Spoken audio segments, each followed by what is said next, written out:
শীতের দিনে যদি গরম গরম চিকেন স্টু হয় তাহলে আর কি চাই বলো। তাই আজকে মা সকাল সকাল বানাচ্ছে চিকেন স্টু। আর দেখো প্রথমেই সমস্ত ভেজিটেবল ভালো করে ভেজে নিয়েছে, তারপর ধুয়ে রাখা চিকেনগুলো ওর মধ্যে দিয়ে দিয়েছে, তারপর ভালো করে একটু নেড়ে চেড়ে নিয়ে একটু ভেজে নিচ্ছে, কারণ এটা একটু যত ভাজা হবে তত খেতে কিন্তু টেস্ট হবে। আর শীতের সময় সবজি না আলাদা রকম একটা টেস্ট হয়, তাই না? তার মধ্যে একটু কাঁচা লঙ্কা কুচি ছড়িয়ে দিল, তারপর এটাকে কিছুক্ষণ ভাজার জন্য ছেড়ে দেওয়া হলো। ঠিক 15 মিনিট পর এর মধ্যে জল ঢেলে দেওয়া হলো এক বাটি। যতটা পরিমাণ স্যুপ তোমাদের লাগবে ততটাই জল দেবে। আর এই স্যুপটা খেতে না জাস্ট ফাটাফাটি হয়। এটা কিন্তু আমি আর মা দুজনে মিলে বানাচ্ছি।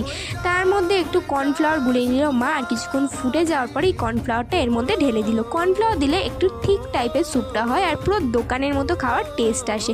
তার মধ্যে কিছুটা বাটার দিয়ে দিল, আর বাটার দিলে কিন্তু স্যুপের টেস্ট দ্বিগুণ হয়ে যায়। একবার করে দেখো তোমরা। তার মধ্যে একটু গোলমরিচের গুঁড়ো দিয়ে দিল। কিছুক্ষণ নাড়াচাড়া করার পর তৈরি হয়ে গেল আমাদের স্যুপ। আর স্যুপটা খেতে হয়েছিল দারুণ।